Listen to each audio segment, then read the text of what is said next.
She didn't see the cart until she was already falling. The impact split the silence of the emergency corridor like a gunshot, metal shrieking against tile, IV bags bursting across the floor, and Emma Whitmore going down hard on one knee with a crash that made 3 nurses flinch and look away just as fast. Blood from a split knuckle smeared across the white linoleum. Nobody moved to help. Victor Kane stood at the end of the hallway with his arms crossed, watching, and the smile that crossed his face wasn't the kind anyone would mistake for sympathy. "Careful, Whitmore," he said. "Wouldn't want you damaging hospital property on your way out." She wasn't on her way out yet, but she would be in less than 40 minutes. And none of them, not Victor, not the senior staff standing behind him like a row of expensive suits, not the orderly who stepped over her without breaking stride, none of them had any idea what was already moving through the streets toward them. Unmarked, silent, purposeful. The convoy drove with its lights off. If you've stayed with me this far, I need you to stay until the end, because this story goes places nobody saw coming.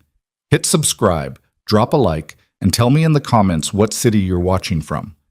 I want to see how far this story travels. Silvercrest Medical Center sat at the edge of Ravenport like something the city had tried to forget and failed. 12 floors of glass and institutional beige, a trauma center that handled overflow from 3 counties, chronically understaffed, perpetually under renovation, and for the past 18 months, governed by Victor Kane with the specific energy of a man who had confused administrative authority with actual competence. He wore his lanyard like a medal. He scheduled meetings about meetings. And he had, in Emma Whitmore's estimation, the diagnostic instincts of a parking attendant. She had never said that out loud. She'd thought about it approximately 400 times.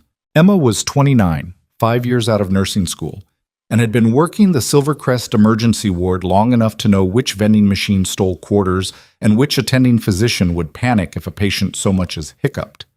She was not, by anyone's measure, the kind of person who drew attention to herself. She kept her dark hair pulled back, kept her head down, kept her documentation current to the minute. She was quiet in the way that people mistake for timidity until they actually need something and realize she's already 3 steps ahead of them. The problem, and it was a real one, was that she couldn't stay quiet when it mattered. 3 days ago, she had flagged a concern to the charge nurse about a supply delivery, specifically the surgical-grade oxygen regulators that had come in from a new vendor, Halcyon Med Supply, that Silvercrest had switched to 6 weeks prior. 2 of the regulators in the shipment showed variance in their pressure gauges that fell outside the acceptable tolerance range. It wasn't dramatic. It wasn't the kind of thing that made a supply room buzz with alarm.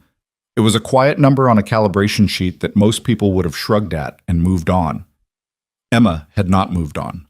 She had written it up, flagged it in the system, and then, when nothing happened, walked it directly to the charge nurse, Donna Pratt, who had looked at the paperwork with the expression of someone being handed a parking ticket for a car they didn't own. "I'll pass it along," Donna had said. Emma had followed up twice. Both times, she was told it was being reviewed. On the 3rd follow-up, she had the bad judgment to put it in an email, specifically to the department head, Dr. Franklin Osei, copying Victor Kane's office because the regulators were part of a broader procurement initiative that Kane had personally championed. That had been her mistake, not factually, not procedurally, but politically, in the way that hospitals run by men like Victor Kane operated on politics more than protocol. It had been a catastrophic miscalculation. Victor had called her into his office at 7:15 that morning, before the shift properly began, while the ward was still in that specific early quiet that exists right before everything breaks open. His office smelled like coffee and printer toner and something faintly synthetic that Emma had never been able to identify. A potted succulent on the windowsill that looked like it was losing the will to live. Framed certificates on every wall, arranged with the kind of deliberateness that signaled their owner thought about them. "Close the door," Victor said without looking up. She closed it. He let her stand for a moment. Not long, maybe 10 seconds, but the kind of 10 seconds that are specifically designed to communicate that your time is worth less than someone else's, before he set down his pen and looked at her. Victor Kane was 51, broad across the shoulders. With silver hair he wore just long enough to suggest he'd made a lifestyle choice about it. He had the smooth, carefully maintained face of someone who had never been wrong in his own memory of events. He smiled at Emma now, with the particular warmth of a man who had already decided what was going to happen. "Emma," he said, "do you know how many nurses we have on staff in this department?" 43 full-time, she said, plus 17 part-time and 6 agency staff. That wasn't the answer he was looking for. He adjusted. 66 people, he said, and you're the only one who decided to send an email to my office about calibration variants on oxygen regulators. He paused. Do you know what that tells me? That the other 65 didn't read the technical sheet. That you don't understand how this institution functions. He leaned back. I've had 3 calls this week from Halcyon. 3. Because a nurse in my ER decided to go around her supervisor and cast doubt on a vendor relationship that took 14 months to negotiate. Do you have any idea what that negotiation was worth to this hospital? I have an idea what a failed regulator is worth to a patient. Silence. The regulators, Victor said carefully, have been reviewed by procurement. They are within acceptable parameters. By whose standard? Because the manufacturers publish tolerance, us, Emma. He said her name like a period at the end of a sentence. This conversation is over. What I want to talk about is your pattern of behavior. This isn't the first time you've inserted yourself into decisions above your pay grade. He opened a folder on his desk. In March, you flagged a medication interaction that Dr. Osei had already cleared. In September, you filed a formal concern about triage protocols that was determined to be without merit. Now this. He closed the folder. I've been patient. I think you're a nurse who cares deeply about patients. I also think you're a nurse who has significant difficulty understanding her role. Emma's hands were still at her sides. My role is patient safety. Your role, Victor said, standing now, which was a clear signal, is to execute the care plans ordered by the physician supervising you. That's it. That's the whole job. He straightened his jacket. I'm going to need your badge and your access card. Effective today, your position at Silvercrest is being terminated. HR will process the paperwork. You have 30 minutes to collect your personal items. She stood there for 2 seconds, maybe 3. The regulators are not your concern anymore. He pressed the intercom button on his desk. Karen, can you ask security to come to my office? We're doing an accompanied exit. The thing about being escorted out of a place you've worked for 5 years is that it happens in front of everyone. That's not incidental, it's architectural. A security guard walking someone through an emergency ward at 8 in the morning, past the nurse's station, and the supply room and the break room where 3 of your colleagues are eating breakfast, communicates exactly what it's supposed to communicate. It says, this person is no longer one of you. It says, look, and then go back to work. It says, this is what happens. Emma carried a canvas tote and a plant she'd kept on her locker shelf for 2 years. The plant was a pothos with 2 long trailing vines, and she held it against her chest like she was trying to keep it warm. She didn't look at anyone, or she tried not to. Her eyes went sideways once, involuntarily, and she caught Donna Pratt at the nurse's station, watching. Donna looked away first. The security guard, a heavy-set man named Roy, who had always been decent to her, said quietly as they reached the lobby, I'm sorry about this. For what it's worth. It's worth something, Emma said. She pushed through the front doors, and the September air hit her, cool and damp with the specific quality of a morning that hadn't decided what it wanted to be yet. She stood on the sidewalk. The plant hung from one hand. The tote bag hung from the other. Her car was in the east lot, which meant walking around the side of the building, past the ambulance bay and the loading dock, and she started moving in that direction because standing still in front of the entrance felt worse. She had made it about 40 yards, past the first ambulance bay, past the bench where family members sat waiting for news of people they loved, when she heard it. She stopped. The sound was wrong. Not wrong like an alarm, not wrong like a crash. Wrong like something that didn't belong in the specific acoustic landscape of a hospital campus on a Tuesday morning in Ravenport. She'd heard it before in very different contexts. The particular low-frequency drone, blended with a rotary percussion she felt in her sternum before her ears fully processed it, and her body responded before her brain gave it permission. She turned. The helicopter was already descending. It was coming in low and fast over the parking structure from the north, matte dark, no commercial markings, and it dropped toward the hospital's rear helipad with the deliberate efficiency of something that had done this before and didn't need to announce itself. At the same moment, she heard the convoy. 3 vehicles. Black. No plates she could read from this distance. They turned off the main road and moved through the hospital's service entrance with the kind of certainty that told her they already knew exactly where they were going. No hesitation at the gate. No waiting for a security check. Emma stood on the sidewalk with her plant and her tote bag, and she watched, and something tightened at the base of her skull, the way it only did when a situation was about to become significantly worse than it currently appeared. She pulled out her phone and checked the time. 8:23 a.m. Her car was 40 yards away. She could keep walking. She didn't walk. Inside Silvercrest Medical Center, the morning had settled into its usual rhythm, which was to say it was barely contained chaos wearing the costume of organization.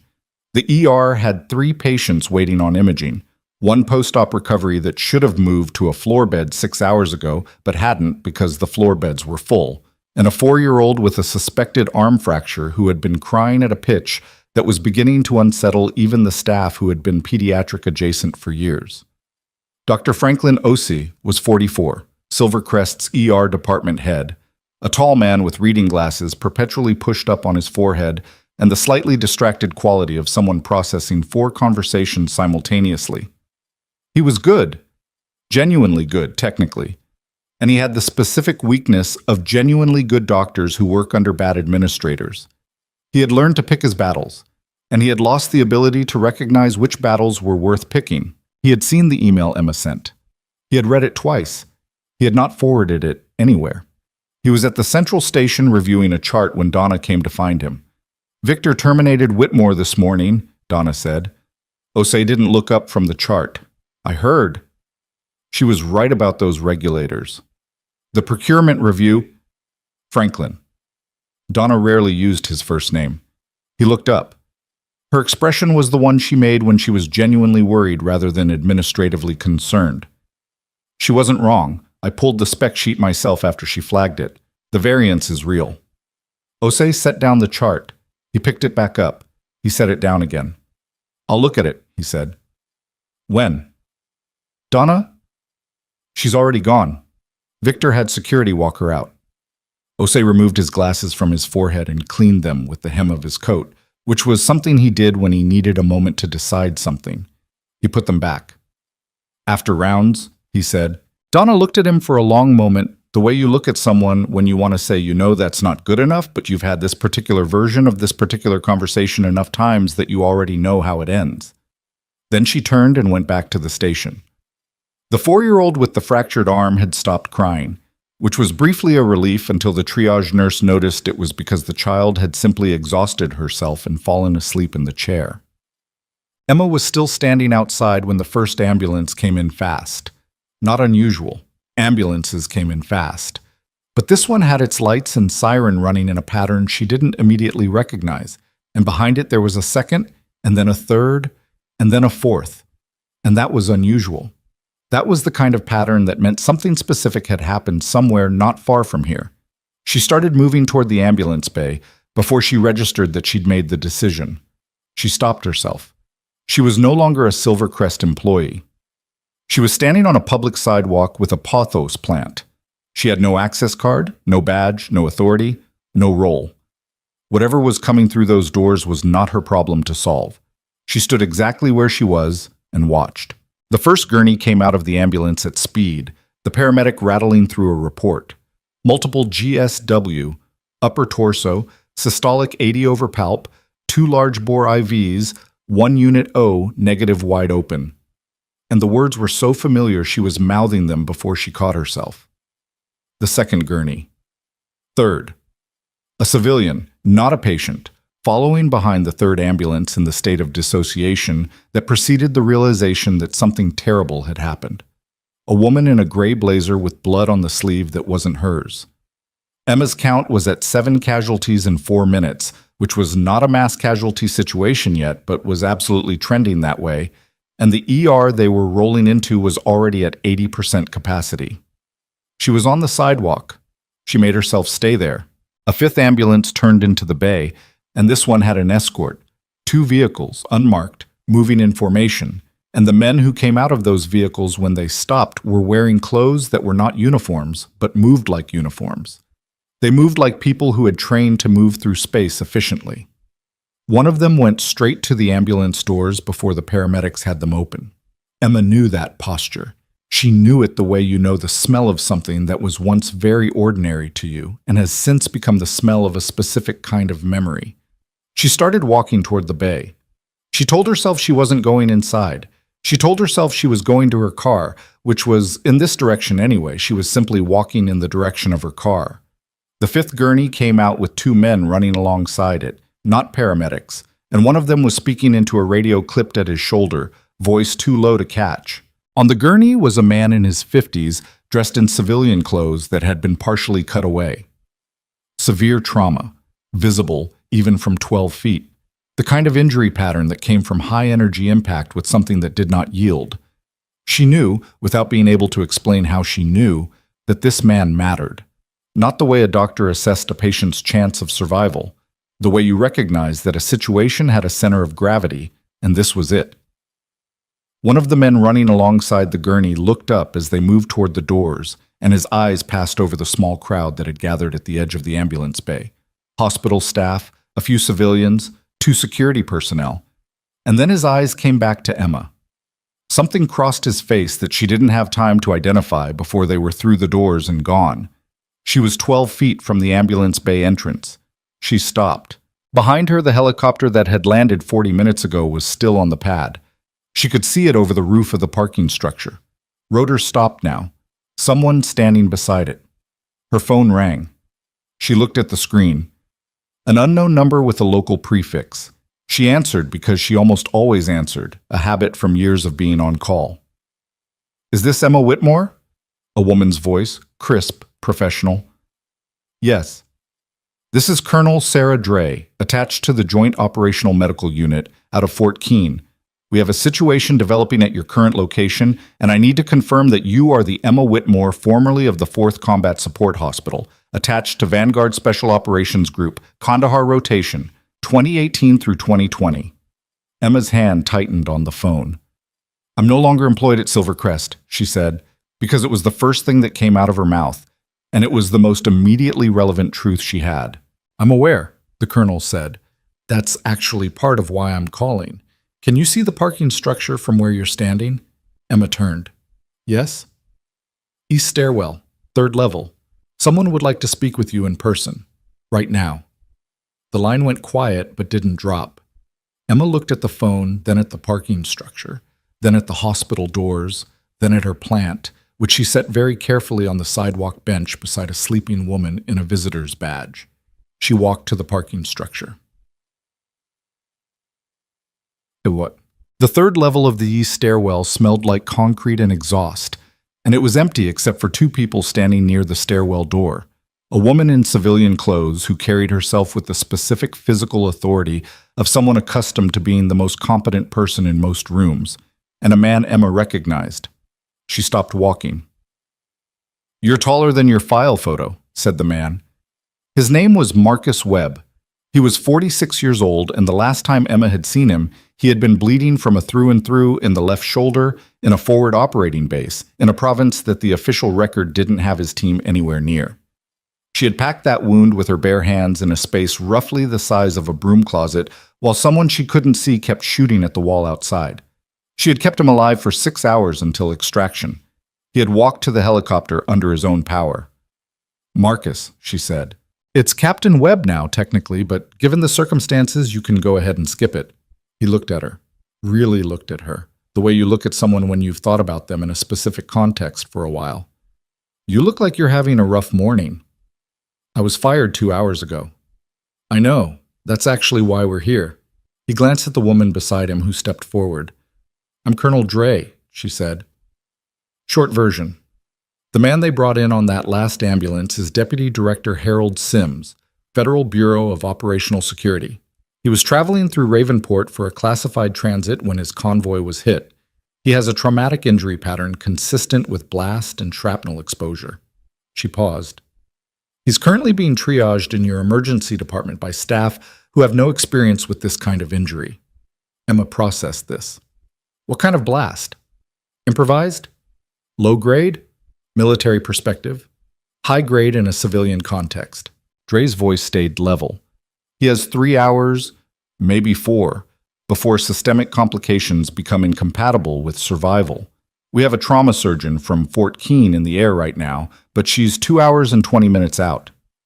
A beat. I've had 3 people on the phone with the ER down there in the last 15 minutes.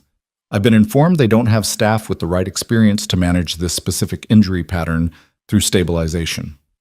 I've been terminated. You have, Dre said. You also have the most relevant experience of anyone within a 140-mile radius for exactly this injury set. We've already been in contact with the hospital board's emergency contact. They're aware of the request. Emma thought about Victor, about the escort through the lobby, about the look on Donna's face. Does Kane know? She asked. Marcus Webb almost smiled. Kane is about to have a very different kind of problem, he said. But yeah, he knows a request has been made. He's deciding whether to honor it. Emma stood in the parking structure's third-floor stairwell and considered the distance between where she was and where that man on the gurney was, and what the distance was going to cost someone if she got in her car and drove home. What's the injury pattern? She said.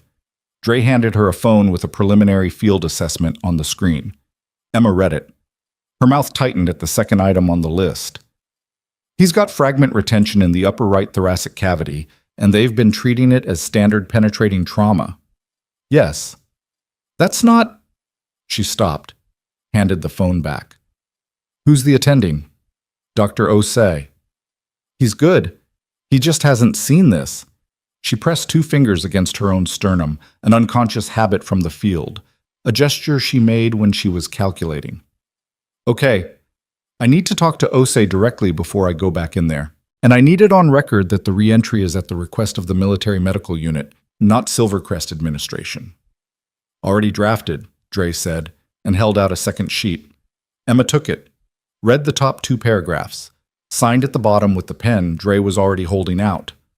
Marcus Webb watched this with an expression she couldn't quite read, somewhere between respect and something quieter than that. One more thing, Emma said, folding the paper. The oxygen regulators in Bay 3 and Bay 4. Don't let anyone use them. Dre frowned. Why? Because they're off-spec, and I flagged it 3 days ago, and nobody listened. She tucked the paper into her tote bag. And if someone's in the middle of a thoracic procedure and the oxygen delivery pressure fluctuates, it's going to be a very bad day. A silence settled over the concrete stairwell. I'll have someone pull them, Dre said. Do it now, Emma said. Not in 5 minutes. She went down the stairs without waiting for a response, and when she pushed through the door at the bottom and stepped back out into the September morning, she walked toward the hospital entrance with her hands empty. She'd left the plant on the bench, and her badge was gone and her access card was gone, and in about 30 seconds she was going to walk up to a set of doors she'd been escorted out of 2 hours ago. Her knuckle was still split from the cart.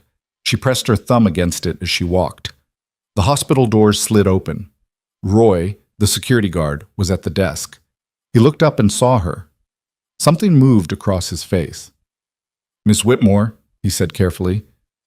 I need to get to Bay 1, she said. I have authorization. She held up the paper. Roy looked at it, looked at her, looked past her, where, if he had a direct line of sight to the east lot, he might have seen the unmarked vehicles that were still parked precisely where they had stopped. Mr. Kane, he started, is going to be a problem, Emma said, but Deputy Director Sims is going to be a bigger one if I don't get through that door in the next 45 seconds.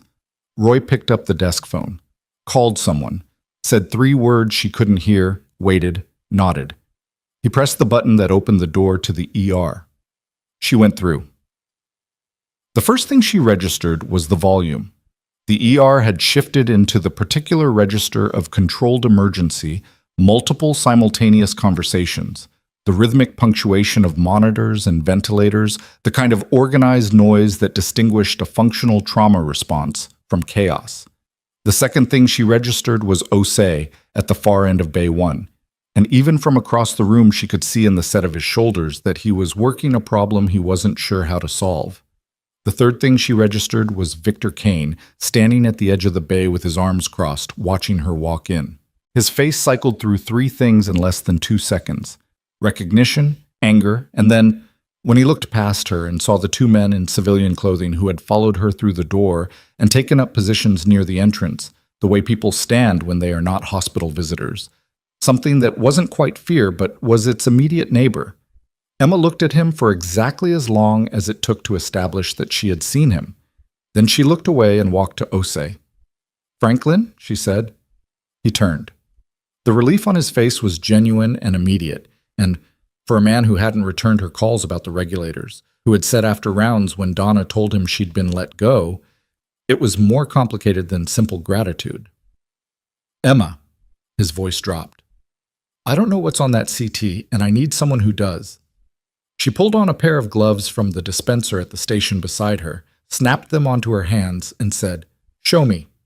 Behind her, she heard Victor Kane say something to someone. She didn't turn around. She was already in. The CT was up on the secondary monitor in Bay 1, and Emma stood in front of it for 11 seconds without saying anything, which was 11 seconds longer than Osei wanted to wait. "Talk to me," he said. "He's got fragment retention in the right upper lobe, but it's not where you think it is." She pointed without touching the screen. "See this opacity here? You're probably reading that as post-blast edema. It's not. That's a secondary fragment that migrated. It's sitting 3 millimeters from the pulmonary artery." She paused. "If anyone's been moving him aggressively..." "We had to reposition him twice for imaging." Emma closed her eyes for exactly 1 second. "Okay." She opened them. "Has he been on positive pressure ventilation?" We were about to intubate. "Don't!" Her voice came out sharper than she intended. "Not yet. Positive pressure will shift that fragment. You intubate him before you've got that stabilized, and you'll nick the artery, and he'll be gone in under 4 minutes. She turned from the screen. "Where's your best interventional radiologist?" Osei's hesitation told her everything. "He's in surgery," Osei said. "Upper floor. Scheduled case. We're trying to pull him, but..." "How long?" 20 minutes? Maybe 30. "Get him on comms now. I'll walk him through what I'm seeing." She was already moving toward the patient bay, pulling aside the curtain. "And I need imaging from the second scan angle. What you have here is incomplete." Deputy Director Harold Sims was 53 years old and looked, at this moment, about 70. He was conscious, which was both good and complicated.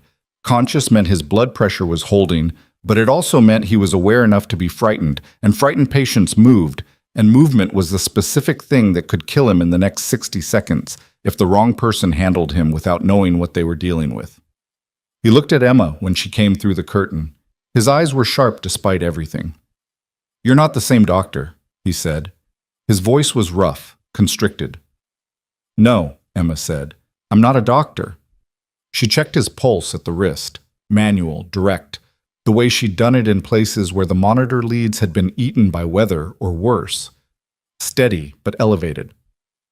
"I'm the person who's going to keep you alive until the surgeon gets here." She looked directly at him. "Do you understand what I need from you?" "What?" "Don't move. Whatever you feel like doing, don't do it. Don't shift your weight. Don't reach for anything. Don't cough if you can help it." She held his gaze. "Nod if you understand." He nodded, slow and deliberate. "Good." She straightened and turned to the nurse at the monitor station, a young man named Theo who had been at Silver Crest less than a year and was currently maintaining the expression of someone trying not to look as out of his depth as he felt. "I need you to manually document every vital every 90 seconds, not the automated reading, manually. Write it down." Yes. "Okay. If his systolic drops below 80, tell me before you do anything else. Not after. Before." Theo nodded and picked up a pen. Emma came back out of the bay and nearly walked into Victor Kane. He had moved from his position near the entrance, which she had tracked peripherally, and he was now standing 3 feet from Bay 1's curtain with his arms still crossed and his face arranged in the expression of a man who was working very hard to appear in control of a situation that was operating entirely without his consent. "You don't have staff privileges here," he said, quietly, which was almost worse than loudly. I have a signed authorization from Colonel Sarah Dre, Joint Operational Medical Unit. She didn't stop moving. It supersedes your employment decision in the context of a federal medical emergency. Your legal team can fight that out later. Emma. He reached out and put his hand on her arm. She stopped. She looked at his hand. Then she looked at his face. Something passed between them that had nothing to do with authority or paperwork. It was just a look. But it was the kind of look that a person gives when they are done pretending to weigh their words, when they have run out of the specific patience required to manage someone who mistakes their position for their judgment. Victor let go of her arm. "This isn't over," he said. "No," she agreed. "It's really not." She walked past him to find a working phone line. Bokat. Dr. Raymond Fisk, Silvercrest interventional radiologist, had the voice of someone who had been pulled out of a procedure he didn't want to leave, which he had. He was 58, technically excellent, and he communicated irritation through a specific kind of clipped precision that Emma had learned to work with in the first 40 seconds of talking to people like him. "Walk me through the second angle," he said. She did. She described the fragment position, the proximity to the vessel, the lung field compression on the lateral view. She used the specific language, not clinical softened for civilian ears, the real language, the language from the field protocol manuals she'd read in a forward operating base common room at 2 a.m. while someone she'd never met before slept on the cot 6 feet away. Fisk went quiet for a moment. "That's not standard trauma presentation," he said. "No, it's blast pattern with secondary migration. Different trajectory, different behavior. The initial fragment did the visible damage. The secondary is the one that'll kill him." Another pause. "How long have you been doing trauma?" "Long enough." "That's not an answer. It's the answer I have right now." She had the CT images pulled on the portable display beside her. "Can you talk me through temporary stabilization protocol while you finish up and get down here?" He could. He did. They worked through it on the phone, a conversation that lasted 11 minutes and involved 3 disagreements, 2 of which Emma won, and 1 of which she conceded because Fisk was right and she was working with incomplete information and she knew it. The concession surprised him. She could hear it in the brief pause before he adjusted his recommendation. "You're not what I expected," he said. "Nobody is," Emma said. "How much longer?" 15 minutes. 12, she said. "Please." He made a sound that might have been a laugh if it hadn't been so compressed. 12? She hung up and turned back to the bay. The ER had shifted in the 20 minutes she'd been working. The mass casualty intake had stabilized at 11 patients. 9 from the convoy incident, 2 peripheral cases that had come in separate and gotten caught in the same net. 2 had already been moved to surgery. The remaining 9 were distributed across the bays, and the staff was managing, but managing in the way a person manages when they're holding something heavy and their arms have started to shake. Ose was at the central station running triage updates. His attending, Dr. Priya Nath, was in Bay 3 with a chest wound that was eating her time. 2 of the agency nurses had been pulled to Bay 5 for a patient in early decompensation.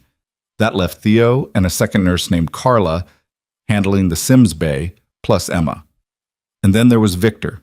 He had retreated to the hallway just outside the ER proper, but he hadn't left. She could see him through the glass partition, on his phone, pacing, the specific pacing of a man who was making calls he hoped would resolve a situation that was actively beyond his capacity to resolve. She had seen that kind of pacing before, usually right before something got significantly worse. Ose found her at the imaging station at the 40-minute mark. "Fisk is scrubbing out," he said. "He'll be here in 8. Good. She had been reviewing the updated lateral scan, which had come back with the second angle she'd requested. It confirmed what she'd suspected and added one thing she hadn't fully accounted for. She moved her finger along the screen. "There's a third fragment, smaller, here." She tapped the image. "It's not immediately critical, but it complicates the approach." Ose studied the scan. He was quiet for a moment. "How did you know to look for migration?" "Because I've seen this pattern before." He nodded slowly, then quieter. "Emma, the regulators, I should have—" "Later," she said. Not harshly, but but with the clarity of someone who knows which problems belong in which hour. Right now, I need you to clear the approach path for when Fisk gets here. Minimum personnel in that bay. Okay. And I need you to know something. She turned from the screen. Sims is going to be responsive, and he's going to want to know who's in charge of his care. The men who came in with him are going to want the same information. She met his eyes. You're the attending. Whatever happens in this room, that's on your license. I'm supporting. You call it. Something shifted in Osei's face. It wasn't quite shame, and it wasn't quite relief, and it was honest in a way that she appreciated. Yeah, he said. Okay. She turned back to the scan. Across the room, she heard a door open and the sound of military boots on linoleum. A distinctive sound, different from standard-issue shoes, something about the sole weight and the stride cadence, and she knew without looking that the situation in the hallway had just changed. The man who came through the ER doors was not Marcus Webb. He was broader, older, and wore the particular expression of someone who was used to walking into rooms and having those rooms immediately reorganize around him.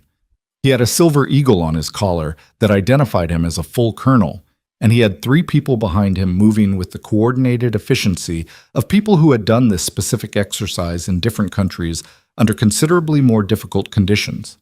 His name was Colonel Dale Rutherford, and he went directly to Victor Kane. She watched from the imaging station as the conversation happened. She couldn't hear it. The ER noise was too continuous. But she could read body language with the fluency of someone who had spent 2 years in environments where reading body language was not an interpersonal skill, but a survival one. Victor was talking too much.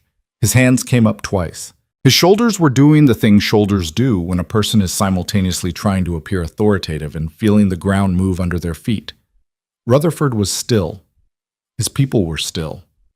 That stillness, when the other person was moving, was not calm.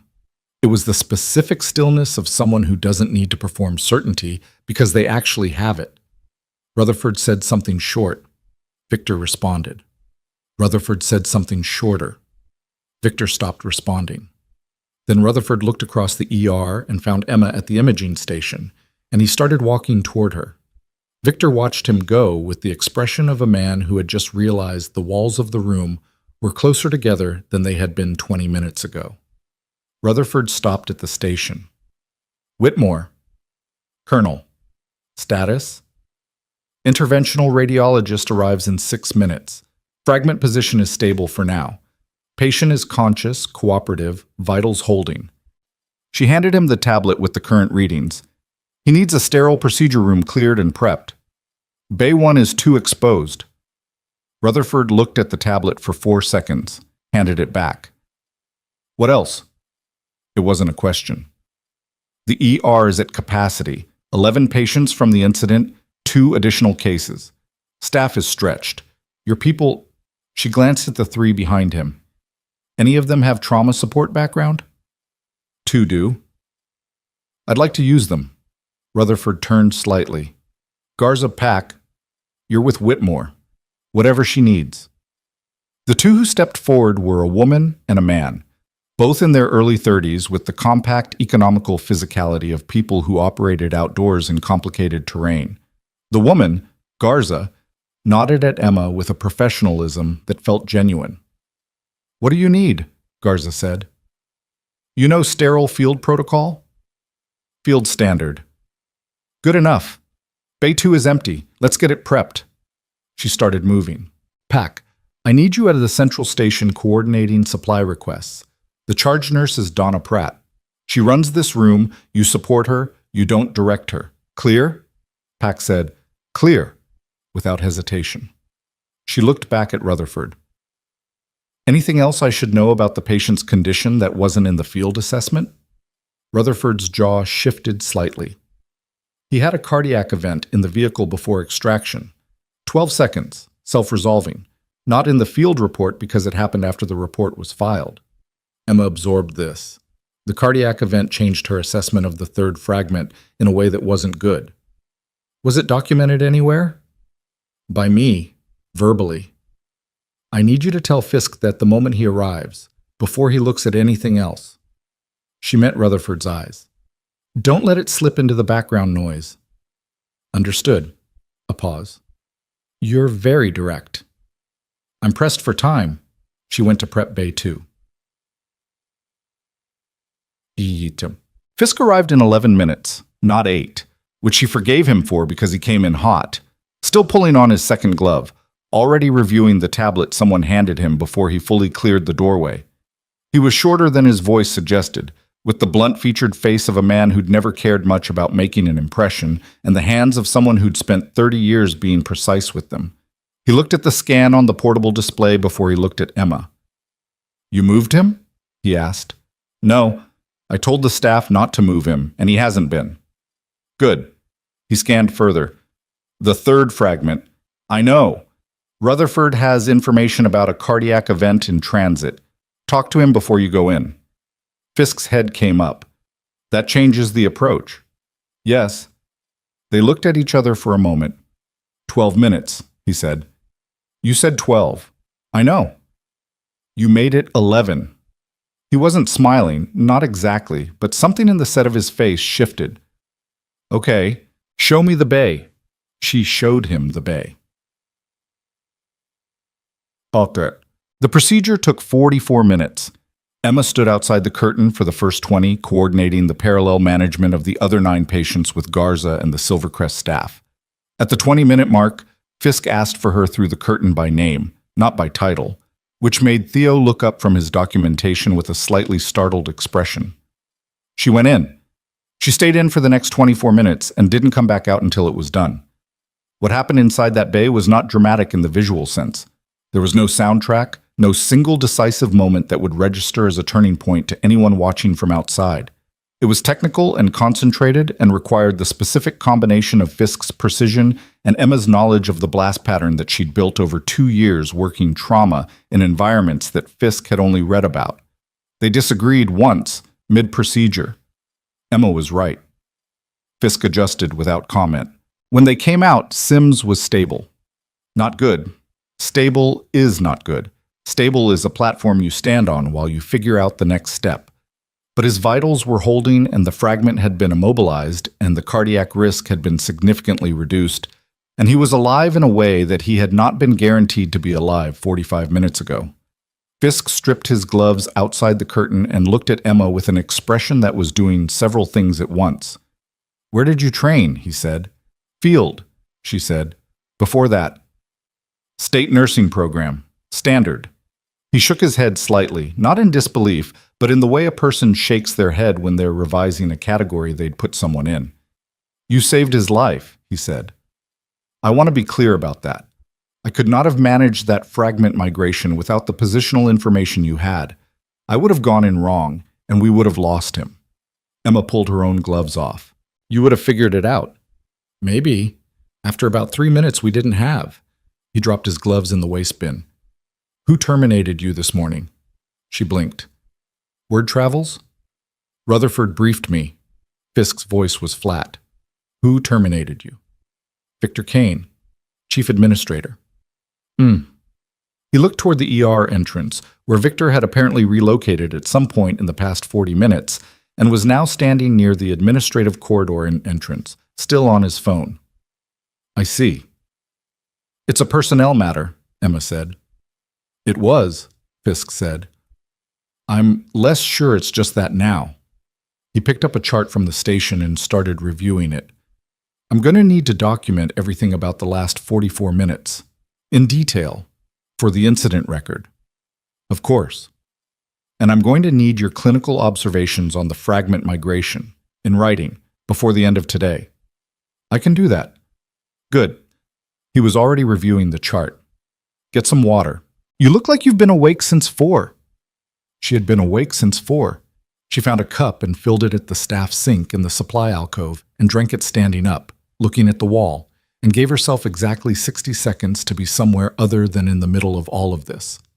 The wall had a laminated emergency protocol poster that she had probably read 50 times in 5 years and could no longer actually see as text. 60 seconds. She put the cup down and went back out. What she walked back into was not what she had left. The ER had reorganized in the time she'd been in Bay 2, and not in a way that was purely medical. Rutherford was at the central station with Donna Pratt, and from the body language they were deep into something specific. Two of his support personnel, not Garza and Pack, two others who had come in while Emma was in the bay, were at the administrative terminal with an access card that was not a Silver Crest card. Donna saw Emma come out and crossed to her in a way that was efficient and slightly urgent. "What's happening?" Emma said quietly. "Rutherford's team pulled the procurement records," Donna said. Her voice was very low. "The oxygen regulators, the whole Halcyon Med Supply file." A beat. "Emma, there are 3 months of back and forth on those regulators that wasn't in the public system. There's a secondary file. Victor's name is on the sign-off." Emma was still. "On the sign-off for what exactly?" "For a variance waiver. Someone requested a waiver on the calibration standard for the new regulators.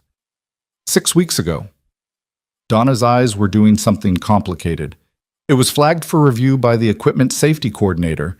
Victor signed off on bypassing the review." The supply alcove was still behind Emma. The ward was still in front of her. The laminated poster was still on the wall. "Does Rutherford know?" Emma asked. "He's reading it right now." Emma looked toward the central station.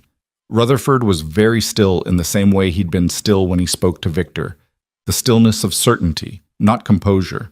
He had a paper in his hand and he was reading it without moving any other part of his body. Then he looked up and met Emma's eyes across the room. And then he looked past her, toward the administrative corridor entrance where Victor Kane had been standing. Victor was no longer there. Rutherford said something to the man beside him without looking away from the space where Victor had been. The man moved immediately toward the corridor entrance. Emma turned. The door to the administrative corridor was swinging shut on its pneumatic hinge. Slowly, like something had just passed through it. Donna made a small sound beside her. Emma's phone buzzed in her pocket. She pulled it out. Unknown number, different from Dre's earlier call. She answered. "Whitmore," Marcus Webb's voice, clipped now, the professional register he used when things were moving fast. "We have a problem." "Tell me." Kane just accessed the hospital's central server room. His badge logged entry 40 seconds ago. A pause. "The server room has the procurement records, the incident documentation from today, and the employee complaint files." Emma understood immediately. Not data theft. Deletion. The kind of deletion you attempt when you're watching the room close around you, and you're still trying to decide whether there's a door you haven't tried. "How long does he have before someone stops him?" she said. "Rutherford's guy is at the corridor now, but the server room is on the other end of the building." "How long?" she repeated. 2 minutes. Maybe 3. She looked at Donna. "The server room," Emma said. "Is there a secondary backup system? Offline, physical backup?" Donna's face went through 3 expressions in 1 second. "There's a weekly tape backup. It runs every Sunday. If he's deleting from the primary server, then the last full backup was 5 days ago." Emma ran the math. Everything from the last 5 days, the variance waiver, the flag responses, the emails I sent, would all be gone, Donna said. The fluorescent lights hummed above them. The monitors beeped their rhythmic reports. 11 patients, 9 from the convoy. The man in Bay 2 who was alive because of a fragment assessment made by a nurse who had been escorted out of this building less than 3 hours ago. Emma looked at the door to the administrative corridor. "There's another way into the server room," Donna said. It wasn't a question. She was looking at the same door. "Through the maintenance hall," Emma said. "Past the equipment storage." "That's a longer route." "Not if you know which doors are propped." Donna stared at her. "How do you know which doors are propped?" "Because I worked here for 5 years, and I've run to every corner of this building in the middle of the night, and I know how the night shift keeps their shortcuts." Emma was already moving. "Call Rutherford and tell him which route I'm taking." "Emma, you don't—" But she was already through the side door and into the maintenance corridor, moving at a pace that was just below a run, because running in a hospital hallway drew attention, and she didn't have time to explain herself to anyone else right now. The maintenance hall was fluorescent lit and smelled like floor cleaner and the particular warmth of electrical infrastructure. She knew the second left turn, she knew the propped door with the broken latch that maintenance had been meaning to fix for 8 months. She knew the length of the corridor because she had walked it on her way to the equipment storage room 36 times when the supply elevator was down. She pushed through the propped door. 20 feet ahead, the server room door was ajar. The way it was ajar only when someone was inside and had come in without the full electronic latch engaging. The way it was ajar when someone was in a hurry and hadn't waited for the mechanism. She put her hand on the door. From inside, she heard the specific clicking sequence of someone navigating a file system at speed, and under it, the quieter sound of breathing that was a little too fast and a little too shallow to belong to someone who was doing something they were comfortable with. She pushed the door open. Victor Kane stood at the server terminal with his back to her, one hand on the keyboard and one hand on the monitor edge. The screen showed a file tree, and it was open on the procurement directory, and the cursor was sitting on a folder she recognized by name because she had referenced it in her flagging emails 3 days ago. He heard her and went still. Then he turned. His face did something she hadn't expected. It wasn't anger, and it wasn't the administrator's mask, and it wasn't the controlled contempt he'd used in his office that morning. It was something rawer than any of those things, and it lasted only a second before he pulled it back. But she saw it. She said nothing. He said nothing. Behind her, she heard boots in the corridor. Victor's eyes moved to the door behind her, and then back to her face, and she watched the calculation happen in real time. The specific calculation of a man assessing whether there is still a version of this moment where he comes out ahead. His hand moved toward the keyboard. "Don't," Emma said. Her voice was very quiet. Not threatening. She had no power to threaten him. She was a terminated nurse with a split knuckle and no badge. It was simply the voice of someone who knew that what happened in the next 2 seconds was going to define the shape of everything that came after. His hand stopped. The boots in the corridor got louder. And Victor Kane, chief administrator of Silvercrest Medical Center, a man who had spent the morning explaining to a nurse that she needed to understand her role, looked at Emma Whitmore with an expression that had no professional name for it, and he stepped back from the terminal. The door behind Emma opened. 2 of Rutherford's people came through it, and on the screen behind Victor, the procurement folder was still there, untouched, the cursor blinking on it like a question waiting for an answer. The 2 men from Rutherford's team moved past Emma into the server room with the economical precision of people who had secured spaces before and knew exactly what that looked like. One went directly to the terminal and inserted a device into the USB port, small, black, the kind of thing that didn't exist in civilian IT catalogs. The other positioned himself between Victor and the door in a way that was not aggressive and did not need to be. Victor didn't resist. He'd already made his calculation, and it had come up empty, and now he was doing the thing that certain kinds of men do when the room runs out of options. He was composing himself, straightening his jacket, reassembling the administrator's face over whatever had been underneath it 30 seconds ago. "I was retrieving records," he said, "for the incident documentation." Neither of Rutherford's men responded. Emma looked at him for a moment. "Victor," she said, "stop." He looked at her. "Just stop," she said. Not unkindly. With the flatness of someone who has run out of the energy required to be angry, she left the server room and walked back through the maintenance corridor, through the propped door, and back into the ER. And she did not look back to see what happened next, because what happened next in that server room was no longer her problem to manage. She had 9 patients and a stabilized federal official and a radiology report she needed to complete before the end of the day, and those things were hers. Rutherford was waiting at the central station. He had the expression of a man who had just received confirmation of something he already knew. "The folder's intact?" Emma asked. "Intact," he said. "We'll pull a forensic image of the full directory before we release the terminal." He paused. He didn't delete anything. He was about to. "I know, that's its own problem." He looked at her steadily. "Whitmore, I need to tell you something." She waited. "The variance waiver he signed," Rutherford said. "It wasn't the first one. We found 2 prior waivers on separate equipment categories going back 14 months, all from Halcyon Med Supply, all signed by Kane, all bypassing the standard safety review." He let that sit for a second. "The procurement arrangement between Silvercrest and Halcyon, we're looking at a financial relationship that goes beyond standard vendor contracting." Emma was quiet for a moment. "How far beyond?" "That's what the next 48 hours are going to tell us, but..." He glanced toward the administrative corridor. The convoy attack today was not random. Director Sims was targeted, and the route he was on was filed with a limited distribution list. He looked back at her. We don't know yet how his route was known. We're working that question. She heard what he wasn't saying. You think the breach originated here? I think we have a procurement relationship with a vendor we're now examining very carefully, a chief administrator who just attempted to access and potentially destroy documentation, and a federal official who was attacked on a route that someone leaked. He paused. I'm not making accusations. I'm telling you why this day has more layers than it appeared to have this morning. Emma pressed 2 fingers against her sternum. The old habit. Does Sims know? He's been briefed at the level his current condition allows. Rutherford's voice was measured.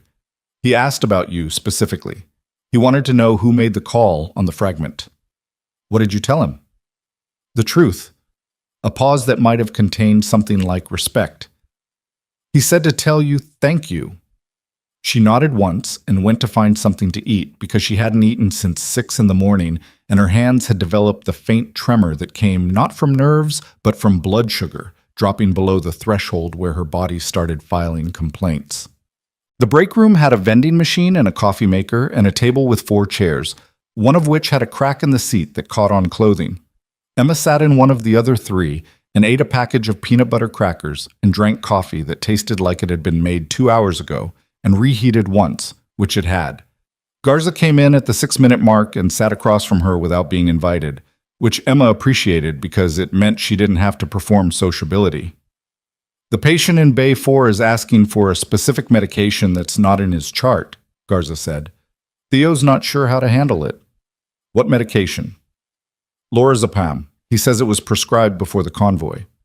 Is he showing anxiety symptoms, or is he asking because he's in the habit of asking? Garza considered this. The second one. Tell Theo to document the request and contact the prescribing physician before he does anything. Standard protocol. Don't administer without confirmation. Emma ate another cracker. Has anyone from Silver Crest Administration been in the ER in the last hour? One person, a woman, introduced herself as the deputy administrator, Greta Langford. She stayed for about 4 minutes and left. Emma thought about what Greta Langford's 4-minute visit meant. Greta was cautious, procedurally competent, and had spent the better part of 18 months navigating the institutional space between her own professional ethics and Victor Kane's administrative decisions. She was not a villain, and she was not a hero, and she was the kind of person who appeared when the wind changed. 4 minutes was enough time to read a room. Greta had read it and gone back to do something with the information. Okay, Emma said. Garza was quiet for a moment. Can I ask you something? Go ahead. Webb said you were in Kandahar for 2 years, attached to Vanguard. He talks too much. He talks the right amount. Garza's voice was neutral. I was in a parallel unit. Different region, same operational structure. I know what that posting looked like. She paused. I also know what it looks like to be back in a civilian context after something like that, and have people who've never been anywhere treat you like you're... She stopped, chose a different word. Less. Emma looked at her coffee cup. You don't stop knowing what you know, Garza said, even when they act like you don't know it. No, Emma said, you don't. They sat with that for a moment in the break room that smelled like old coffee and someone's lunch from 6 hours ago. And it was not a comfortable silence exactly, but it was an honest one. Emma's radio, she'd been given one by PAC when she came back into the ER, a Silver Crest channel unit, crackled. Whitmore, Theo's voice tighter than his usual register. Bay 2 is asking for you, Fisk specifically. She stood. On my way. I'll attempt. Fisk was not in Bay 2 because of Sims. Sims was stable, as she had left him, his vitals holding at a level that was still concerning but no longer immediately critical. Fisk was in Bay 2 because of the imaging report that had come back on patient 7 from the convoy, a man in his late 30s named only as Harlan in the preliminary intake, no last name provided on admission, who had presented with blunt abdominal trauma and had been triaged as moderate severity. The imaging told a different story. Splenic laceration, Fisk said, showing her the scan on the portable display. Grade 3, maybe bordering 4. He's been compensating. His pressure looked okay on intake, but look at the trend. He pointed to the vital sign graph. It's been dropping at about 2 millimeters per hour for the last 90 minutes. Slow enough that nobody flagged it as a trend. Emma looked at the numbers. He's bleeding internally, and we've had him in a monitored bay for 90 minutes without escalating. He's been compensating well, young, fit, but he's running out of compensation. Fisk's voice was careful. He needs surgery. Now, not in 30 minutes. Which OR is available? That's the problem. He set the tablet down. OR1 is occupied, the scheduled case that ran long. Or 2 had an emergency appendectomy come through the main OR scheduling 40 minutes ago. Or 3 is available but the on-call surgical team. He stopped. What? The on-call surgical team for abdominal procedures tonight is Dr. Warren and his resident. He paused. Warren called in sick at 6 this morning. His backup is Dr. Osei. Emma looked at him. Osei is an ER physician. Osei did a general surgery fellowship before he went into emergency medicine. 12 years ago. Fisk met her eyes. He hasn't been in an OR for 11 years. He told me himself, just now. The fluorescent light above them hummed. From somewhere in the ER, a monitor alarm sounded and then cut off as someone silenced it. Where's Osei? Emma said. Outside Bay 6, I just told him. She found Osei where Fisk said he'd be, standing outside Bay 6 with his arms at his sides and his reading glasses in his hand instead of on his head, which was the specific tell that meant he was not in a reviewing mode, but in a deciding mode. He looked at her when she came up. He didn't pretend the situation was different from what it was. I know what you're going to say, he said. What am I going to say? That I have to do it. I was going to ask if you felt like you could. She stopped beside him. Those are different questions. He looked through the Bay 6 window at Harlan, who was lying with his eyes open and his color off in the specific way that people in slow internal hemorrhage looked. Not dramatically pale, just incrementally wrong, the color of someone whose body has been quietly redirecting resources for the better part of 2 hours. 11 years, Osei said. I know. A lot changes in 11 years. The anatomy doesn't, Emma said, and you know that. He put his glasses back on his head. They stood there for a moment. If I go in there and I can't, he didn't finish the sentence. Then you stop and you call for help, and we figure out the next step, Emma said. But you're the best option Harlan has right now, and we both know it, and standing here talking about it is costing him time. Osei looked at her for a long moment, then he straightened his coat. Will you scrub in? He said. Yes. You're not a surgical nurse. No. But I've been in more emergency surgical procedures than anyone else in this building tonight, and you need another set of eyes that knows what they're looking at. She held his gaze. I'll stay out of your way. I won't second-guess you in the room, but I'll be there. He nodded once. Okay. They moved. Or 3 smelled like every OR she had ever been in. The specific cold chemical cleanness that had no real equivalent outside of surgical spaces. A smell that her nervous system had been trained over 2 years to associate with urgency and precision, and the specific narrowing of focus that happened when the environment demanded it. She scrubbed in beside Osei at the sink outside. 7 minutes. Thorough. Neither of them talked. The scrub tech, a Silvercrest veteran named Alvarez, who had been doing this for 22 years and wore the professional calm of someone who had seen most things, prepped the field without commentary. Harlan was under general anesthesia by the time they entered. His pressure was sitting at 92/60, which was workable but not comfortable, and the anesthesiologist, a small, focused woman named Dr. Lena Park, had already communicated the constraint. They had a window, and the window had edges. Osei stood at the table. Emma stood where she had said she would, slightly back, slightly to the side, out of the primary operative field, close enough to see everything. Ready? Alvarez said. Ready, Osei said. The first incision was clean. She watched his hands and she did not say anything, because his hands were not the hands of someone who had forgotten. Muscle memory was real, and it was deep, and Osei's body remembered the geometry of this even if his conscious mind was running 11 years of doubt alongside it. The laceration was where the imaging had said it would be. Posterior lower pole, grade 3, with a secondary tear that pushed it closer to grade 4 than Fisk had initially read. Contained, barely. The active bleeding was controlled and sluggish in the way of a wound that has been losing slowly and has not yet lost enough to catastrophize, which meant the window was real, but it was not infinite. Suction, Osei said. Alvarez responded. 14 minutes in, Osei found the second bleed. It was not in the imaging. It was in the tissue above the primary laceration, smaller, a vessel that had been nicked by shrapnel too small to show clearly on the scan. He stopped. Emma watched him stop. There, she said quietly, because she had seen it a half-second before he spoke. I see it. He was already adjusting. His hands were steady. Whatever he had been running alongside the procedure, the doubt, the 11-year gap, the weight of being the best available option rather than the obvious one, it was not in his hands. His hands were doing their job.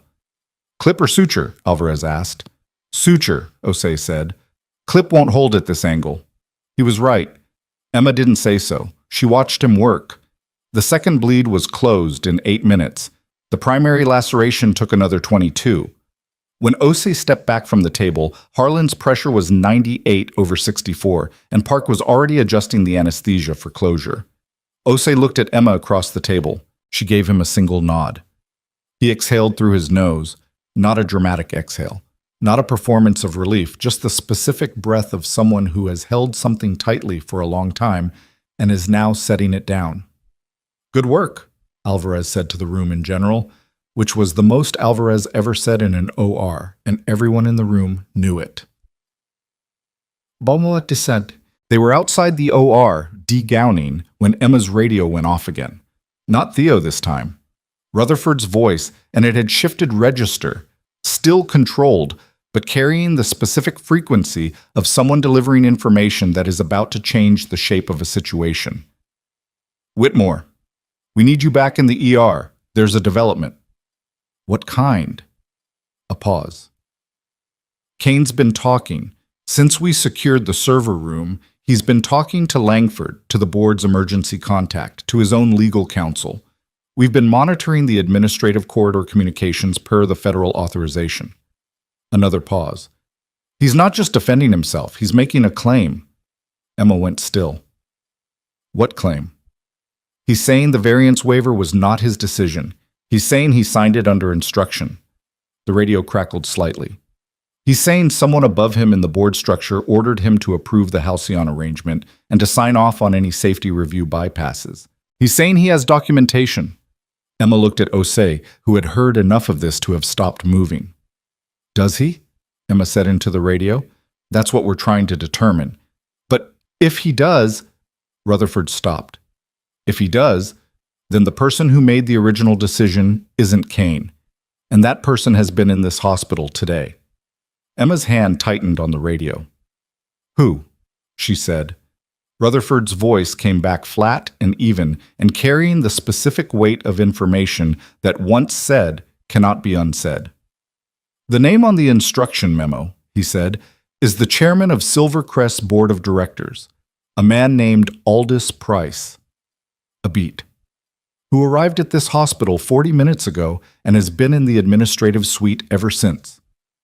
The OR corridor was very quiet. Emma looked at the wall. Aldous Price had been chairman of Silvercrest's board for 9 years. He had been at her welcome orientation when she first joined. He had shaken her hand. She remembered his hand, dry, firm, the handshake of a man who had practiced it. He's still here? She said. He's still here, Rutherford said, and he just requested a meeting with Director Sims. Emma moved before Rutherford finished the transmission. Not running. The corridor didn't allow for running, and running communicated panic. And panic was the specific thing she could not afford right now. But moving with the purposeful stride of someone who has identified a problem and is already 3 steps into solving it. Osei fell in beside her without being asked, which she noted and appreciated. Price requested a meeting with Sims, she said, half to herself and half to OC. Sims just came out of an invasive procedure. He's conscious, but he's not. He's not at full capacity. He doesn't know what we know about Price. Can Rutherford stop the meeting? Rutherford can try. But Price is the board chairman of this institution. On paper, he has legitimate reason to check on a federal official who was treated here. She pushed through the door to the main ER corridor. On paper, Rutherford was at the central station, and he had already made the same calculation. I can't legally prevent the meeting, he said when she came up. Not yet. The memo connecting Price to the procurement instruction, Kane's claim, that's a verbal statement so far. We're pulling the documentation he says exists, but we haven't confirmed it. Until we have something concrete, Price is a board chairman visiting his hospital during a crisis. He's going to try to talk to Sims before we can brief Sims on what we know, Emma said. Yes. Does Sims know Price? Rutherford's expression shifted slightly. They've met, professionally. Sims ran a federal compliance audit on a Price-affiliated company 4 years ago. He paused. The audit resulted in a settlement, significant one. Emma looked at him. Sims audited a Price company 4 years ago, before Price's involvement with Silvercrest. And now Sims is in this hospital, and Price is the chairman, and Price apparently ordered the waiver that compromised the equipment that she stopped. The thing she was assembling in her mind was not a comfortable thing. Rutherford said it for her. We don't know if the convoy attack and Price are connected. That's a significant leap. I'm not making the leap, Emma said. I'm noting the shape. He looked at her steadily. The shape is being noted by people with more investigative authority than either of us. What I need right now is to get ahead of Price reaching Sims before we can brief Sims. He turned to the man at the terminal beside him.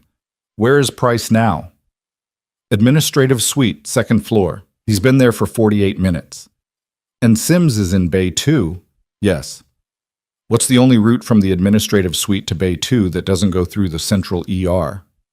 The man checked something. Service elevator to the ground floor, then through the east corridor. Rutherford turned to Garza. East corridor. Garza nodded and was already moving. Emma looked at the door to Bay 2. I need 5 minutes with Sims before anyone else gets to him. Can you give me 5 minutes? Rutherford checked his watch. You have 4. She went. Sims was awake. He was propped slightly on the bed in Bay 2, his color better than it had been 2 hours ago. His eyes carrying the particular alertness of someone whose body was recovering faster than expected and whose mind was working independently of the body's pace. He looked at Emma when she came through the curtain. The nurse, he said. Yes? She pulled the curtain closed behind her. How are you feeling? Like someone removed things from my chest cavity. His voice was rough but clear. Which I'm told is accurate. It is. She moved to the monitor, checked his vitals by habit, processed them in under 3 seconds, and turned back to him. I need to talk to you about something, and I need you to hear it quickly because we don't have a lot of time. He watched her. He was, she realized, the kind of man who listened with his whole face, eyes steady, no distracting movement, the complete attention of someone who spent a professional life sorting relevant information from noise. Victor Kane, she said, the chief administrator who terminated me this morning. He's made a statement that the procurement arrangement with Halcyon Med Supply, the vendor connected to the equipment failures, was conducted under instruction from the board chairman, a man named Aldous Price. No visible reaction from Sims, which was itself a reaction. Kane claims he has documentation, Emma continued. Rutherford's team is trying to verify it.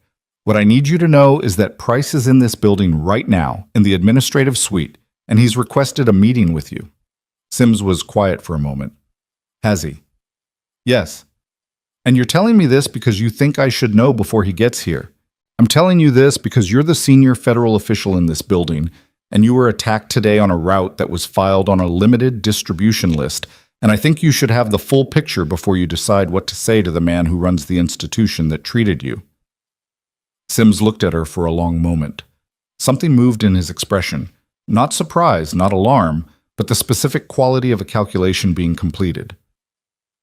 Aldous Price, he said carefully, has not been a random feature of my professional life. Rutherford mentioned an audit. Rutherford knows the public part. Sims shifted slightly on the bed, and she could see the wince he controlled before it fully formed. 4 years ago, the compliance audit on Price's logistics company uncovered a subcontracting arrangement with a federal medical supply vendor. We settled the primary violations. There were secondary findings we were still developing when he stopped. When the investigation was transferred to another division, and I lost oversight. Emma processed this. Transferred why? Officially, jurisdictional reorganization. His voice was flat. It happens. It also sometimes happens for other reasons. The bay was very quiet. The monitors ran their rhythms. You think someone moved the investigation away from you, Emma said. I think it's a question I've had for 4 years. He looked at the curtain, and I think the answer is in this building, one way or another. Footsteps in the corridor outside, moving at a controlled pace.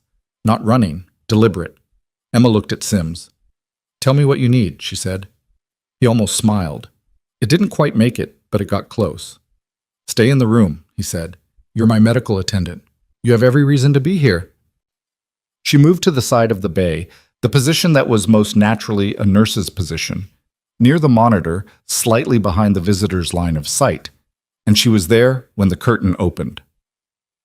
Aldous Price was 67, silver-haired in a way that money maintained, dressed in a charcoal suit that had not been bought for a hospital visit, but fit the hospital visit the way expensive things fit wherever they were put.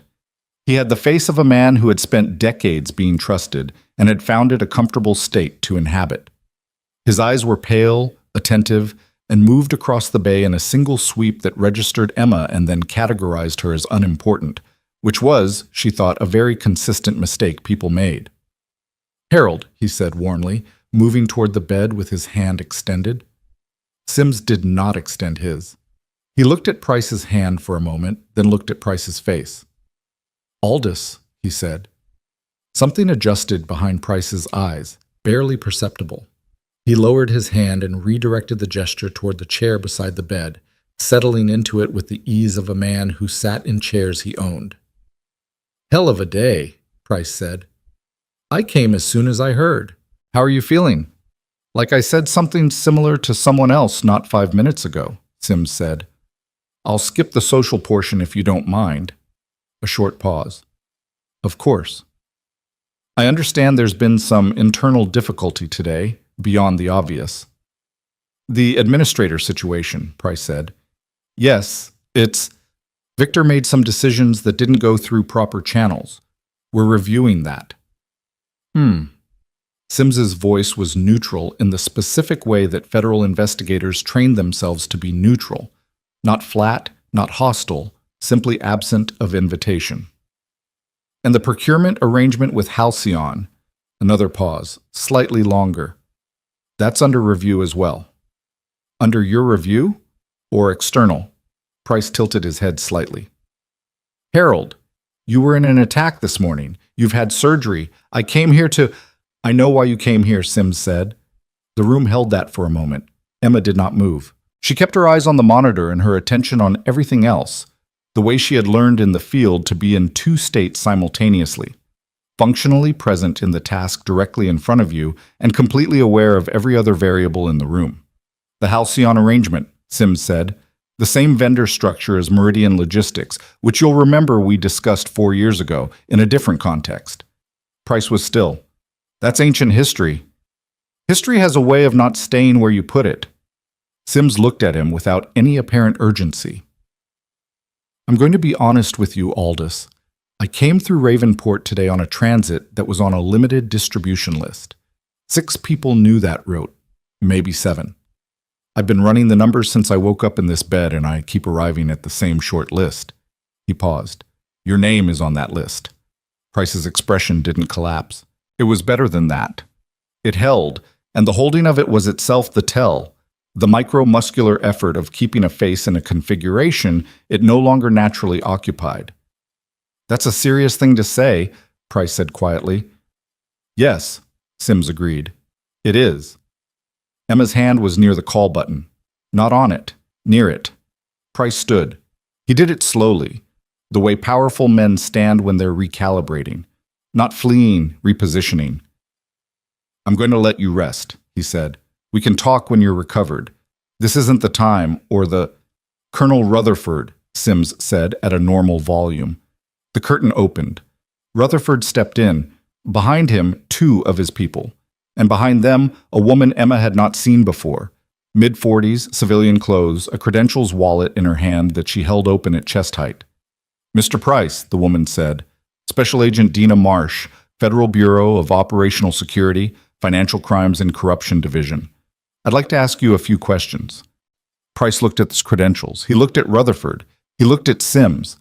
Sims was looking at the ceiling with the expression of a man who is very tired and has just finished doing something that needed doing. I'll want my attorney, Price said. That's entirely your right, Marsh said. We can make that call from here. They took Price out of Bay 2 and the curtain fell closed behind them, and Emma and Sims were alone in the bay with the monitors and the September afternoon light coming through the narrow window above the bed. Thank you, Sims said to the ceiling. You did that yourself, Emma said. I had the information I needed going in. He turned his head to look at her. That's the difference. She moved back to check his vitals because they were there and they needed checking. And because after a conversation like that, a person's blood pressure did things that were worth documenting. His vitals were fine. His pressure was elevated, but within the range you'd expect from a man who just did what he'd done. Rest, she said. Probably, he agreed. She left him and walked back into the ER. The next 2 hours were not dramatic in the way that the previous 6 had been dramatic.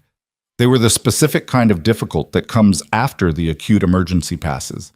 The administrative rubble, the documentation, the clinical follow-through that doesn't photograph well but constitutes the actual difference between a patient who recovers and one who doesn't.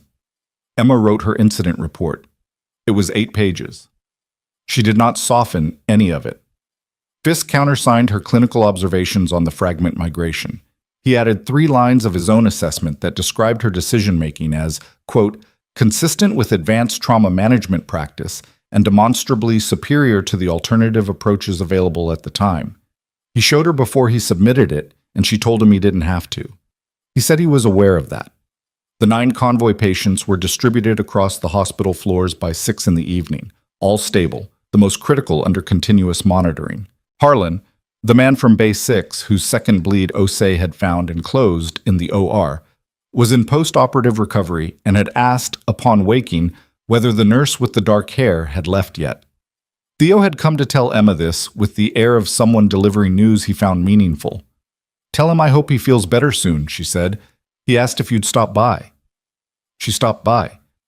Harlan was 37, it turned out, and worked in federal transport, and had 4 stitches worth of humor about the fact that his worst work-related injury had come from a trip to Ravenport that had nothing to do with his job description. She stayed 4 minutes. It was enough. At 7:40 in the evening, Rutherford found her in the documentation room, which was a closet with 2 computers and a persistent smell of toner, and he sat down in the second chair and put a folder on the desk between them. Kane's documentation, he said. We verified it. She looked at the folder. It exists, he said. 3 emails and a signed internal memorandum. Price instructed Kane to approve the Halcyon variance waivers, directly, explicitly, in writing. He paused. Kane kept copies in a personal encrypted file that he'd accessed from his home system, not on the hospital server. So when he went to the server room, he was actually trying to access the backup copies he'd uploaded to the hospital system from home, not to delete the originals, to retrieve them. He wanted them in hand before everything moved too fast. Rutherford's voice carried something close to a dry acknowledgement. He was protecting himself, not covering for Price. He'd been protecting himself for 6 months. Emma considered this. He knew. He knew the arrangement was compromised. He didn't know about the convoy attack. At least that's his position, and we have no evidence contradicting it so far. Rutherford looked at the folder. Kane is cooperating fully. His legal counsel arrived 90 minutes ago, and the first thing Kane did was produce a complete record of his communications with Price going back 14 months. What's in them? A board chairman who used his position to direct procurement decisions in a way that benefited a vendor with whom he had a concealed financial relationship. A kickback arrangement, effectively, through a subsidiary company. Rutherford opened the folder and turned it toward her. Halcyon Med Supply is a subsidiary of a holding company registered in 3 states. That holding company has an equity partner. He pointed to a line on the document. The name was a company designation, not Price's name directly, but the name of a company that, as Rutherford explained, could be traced through 2 layers of ownership to a personal investment vehicle registered under Aldous Price's wife's maiden name. He was taking money from the vendor whose products he was ordering the hospital to buy, Emma said. Without disclosing the financial relationship to the board, yes, while simultaneously directing the chief administrator to bypass safety reviews that might have flagged those products for quality issues. Rutherford closed the folder. The variance waivers you flagged 3 days ago, Emma, the ones nobody acted on, the regulators. If those regulators had been used on a patient under positive pressure today, during the emergency, what would have happened? She had been thinking about this. The pressure fluctuation wouldn't necessarily cause immediate failure, but in a patient with compromised respiratory function, on extended ventilation, you'd see desaturation, potentially respiratory arrest. It depends on the patient's underlying condition and how long they were on the equipment. Fisk told me the same thing, different words. Rutherford was quiet for a moment. The regulators in bays 3 and 4 were pulled per your instruction this morning. We had them tested this afternoon. He looked at her directly. 2 out of the 4 units we tested failed pressure tolerance at the threshold range. Not failed completely. Failed within the range that would produce the outcome you just described. The documentation room was very quiet. If I hadn't flagged it, Emma said. If you hadn't flagged it, and if someone hadn't pulled those regulators today, and if someone had used them on one of the 9 patients currently upstairs, Rutherford stopped. We can't run the what if all the way, but the equipment was defective and it was in the bays and nobody was going to remove it. Emma looked at the wall. You were fired, Rutherford said, for flagging exactly this. And the equipment you flagged would have hurt someone. Possibly today. She didn't say anything for a moment. I know, she finally said. I want to make sure it's in the record clearly, he said. Not for your benefit, although it benefits you, because the record matters. I know that too. He picked up the folder. Marsh has Price in a federal interview room. He's stopped talking, which is his right. His attorney is good. He stood. But the documentary evidence doesn't need him to talk. He left. Emma sat in the documentation room for a while after that, alone with the toner smell and the sound of the building doing what hospital buildings do in the evening. The shift change announcements, the elevator cycling, the particular quality of an institution that never actually stops. She pressed 2 fingers to her sternum, not calculating this time, just noticing she was still there. Then she went back to work, because there were still patients upstairs who needed coverage notes before the night shift took over. And that was the job. And the job didn't wait for anyone to finish processing things. At 9:15, Donna found her at the nurses' station on the 3rd floor. Donna Pratt had been charge nurse at Silvercrest for 11 years. She was a person who held herself with the specific containment of someone who had, over a long professional life, learned to manage her reactions and therefore managed them perhaps slightly too well, the way a pressure vessel manages pressure, functional, reliable, and occasionally difficult to read.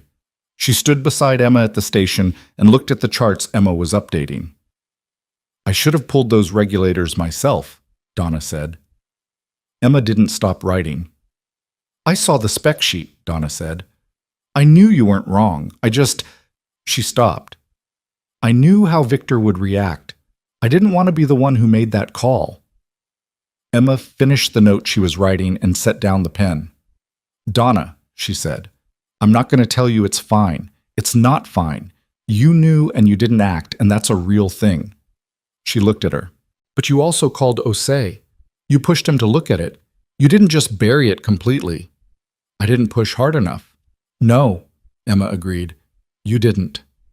Donna absorbed this without flinching, which was, Emma thought, the thing she'd always respected about her. She didn't deflect.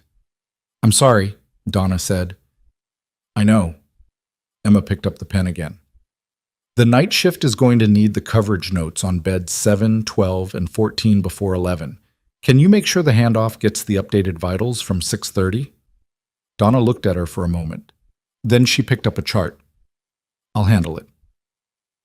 They worked in silence for the next 20 minutes, side by side at the station, in the way that people sometimes work after a hard conversation. Not repaired, not finished, but in the functional proximity of people who are going to have to figure out how to continue to work together and are beginning the preliminary stages of that project. Victor Kane was arrested at 10:08 in the evening. Emma was not in the ER when it happened.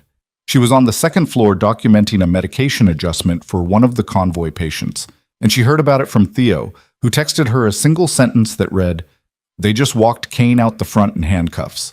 Half the night shift was watching. She finished the documentation. Then she texted back, "Okay." The charges, she learned later, were financial fraud, falsification of medical safety records, obstruction of a federal investigation, and 2 additional counts related to the procurement arrangement that Rutherford's people were still working to fully characterize. Kane had cooperated, which would matter at sentencing, and which meant, practically, that everything he knew about Price was now on a federal record. Price's charges were longer and would take longer to fully assemble. Marcia's division had been working the financial thread since late afternoon, and it had roots that went deeper than Silvercrest and wider than one vendor relationship.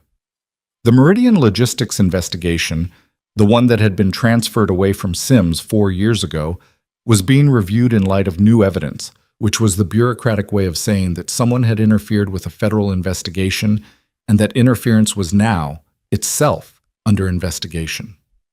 Emma heard all of this in pieces over the course of the evening, the way you hear things in a hospital, in fragments between tasks, from people passing through, in the 30-second windows between one thing and the next. At 11:30, the overnight attending took formal charge of the ER, and Emma's clinical role for the day, such as it had been, was technically over. She stood at the nurses' station on the ground floor and looked at the shift change happening around her. The night nurses coming in, the day shift beginning to filter out, the organism of the hospital continuing its respiration regardless of everything that had happened inside it. Fisk passed through the station at 11:42, coat on, heading for the exit. He stopped when he saw her. "Go home," he said. "I'm working on it." "Work faster." He adjusted his bag on his shoulder. "Whitmore, for what it's worth, today was... what you did was not small." "Harlan's alive," she said. "Sims is alive. The other 9 patients are stable. That's the measure." "That's part of the measure." He looked at her directly. "The other part is that you flagged a safety failure 3 days ago and were fired for it, and today that safety failure almost killed people, and you still came back in and did the work." He paused. "That's not nothing. That's actually what this job is supposed to be." He left. She stood at the station for a moment. Around her, the night shift settled into its rhythms, monitors, low voices, the specific quieter frequency of a hospital after midnight. She was gathering her tote bag from the locker she'd been given access to during the day. A spare one. Someone had cleared it out for her hours ago, and she hadn't thought about it until now. When her phone rang, the screen said, "Colonel Dre." She answered. "Dre." "I know it's late," Dre said. "I'll be brief. Director Sims asked me to make a call. He wants to discuss your situation in a formal context, specifically regarding the termination and the sequence of events today."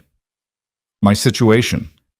"Your employment status, the circumstances of the termination, the regulatory filing he intends to make with the state medical board regarding Kane's conduct." A pause. "He also mentioned that the JOMU has an open position in their civilian medical liaison program. He wanted me to mention it, not as a pressure, just as information." Emma looked at the inside of the locker. Someone had left a coffee mug in it from before whoever had used it last. The mug had a cartoon bird on it. "Tell him I heard that," she said, "and tell him I'll think about it." "I will." Dre paused. "One more thing. The commendation. The National Service Commendation from your Kandahar rotation. It was recommended 18 months ago by the Vanguard Unit Commander. It got caught in a processing backlog." Another pause. "The backlog is being cleared. You should expect formal notification in the next 10 days. Emma was quiet. "Whitmore?" "I'm here," she said. Go home, Dre said. You've had enough of a day. Emma said goodnight and ended the call. She picked up her tote bag.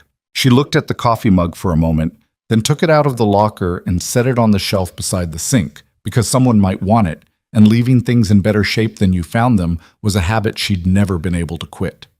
She walked through the ER, past Bay 1, where Sims's monitoring equipment still ran its steady reports, past the central station, where the night-charge nurse was reviewing handoff notes, past the door to the administrative corridor, which was closed, the lights beyond it dimmed, the suite where Aldous Price had sat for 48 minutes before Special Agent Marsh's credentials changed the architecture of his evening. She pushed through the front doors. The September night was cool, clear, the specific quality of late-night air that felt like the day had finally finished deciding what it was going to be. The parking lot was mostly empty. Her car was where she'd left it. She'd never moved it to the east lot after the morning fell apart.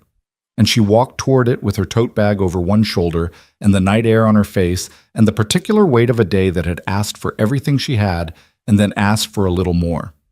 She was at her car, keys in hand. Her phone rang again. Unknown number, different prefix from any of the earlier calls.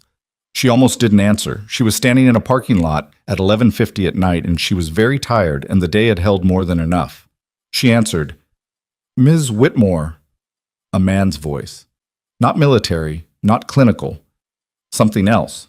The specific composed register of someone who had been a professional for a long time in a field that trained for composure under pressure. "My name is Walter Bream. I'm an attorney. I represent Aldous Price."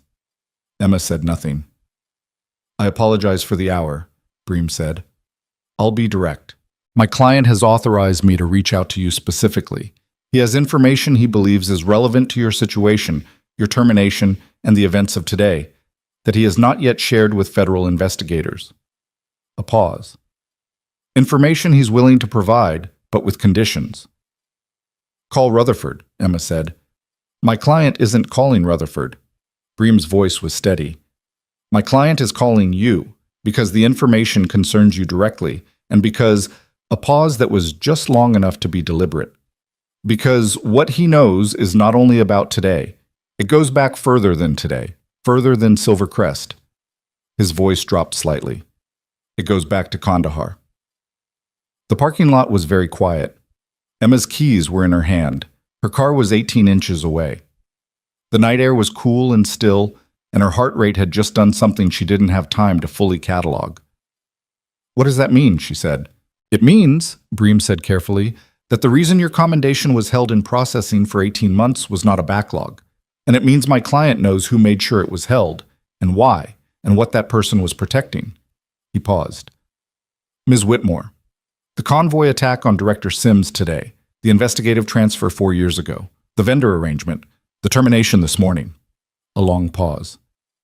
"My client says to tell you these are not separate stories. They are one story, and you have been in it much longer than you know." She stood in the parking lot for 4 seconds with the phone against her ear and the keys cutting into her palm from how hard she was holding them. Then she said, "Where?"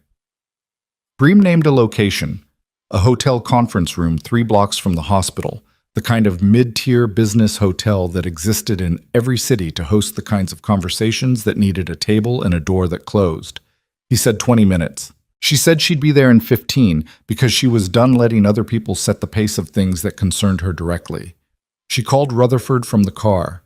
He picked up on the second ring, which meant he hadn't been sleeping, which she filed without surprise.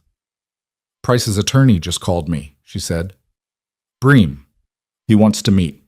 He says Price has information about a larger network, the convoy, the Sims investigation transfer, and something connected to my Kandahar commendation hold." She pulled out of the lot. "He said these aren't separate events."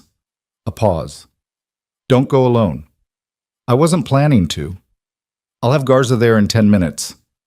Tell her to come in through the side entrance and sit in the back corner. I don't want Bream to know she's there until I decide I want him to know." Another pause. "You've done this before." "Not in a hotel conference room," she said, "but yes." She drove the 3 blocks and sat in the parking lot for 2 minutes, long enough for Garza to text that she was already inside, which meant Garza was faster than 10 minutes, and had already read the situation without needing it explained. Emma appreciated that about her. The conference room was beige and carpeted and had a long table with 8 chairs and a whiteboard on one wall, still showing the ghost of a pie chart from whoever had been there before. Bream was at the far end of the table, in 50s, measured, the physical stillness of a man whose job was to be the calmest person in difficult rooms. A leather briefcase was open in front of him, a yellow legal pad, a pen that he was not using. He stood when she came in. She sat down without shaking his hand, not hostilely, simply without performing social rituals she wasn't interested in. "Thank you for coming," he said. "Tell me what you have," she said. He sat.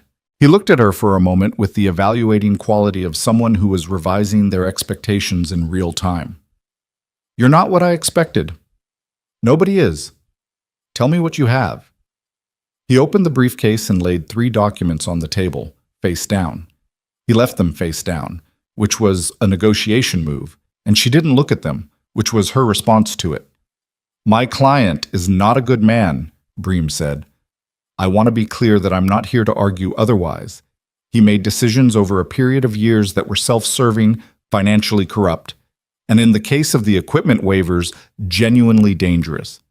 He knows what he's facing." He paused. "What he also knows is that he was operating within a structure that was larger than Silver Crest, a structure with reach into federal contracting, procurement oversight, and this is the part that's relevant to you, Military and Veteran Service Administration." Emma kept her face still. "The commendation hold," Bream said. "It wasn't bureaucratic delay. There's a person, a specific individual, not my client, who flagged your service record for administrative review 18 months ago.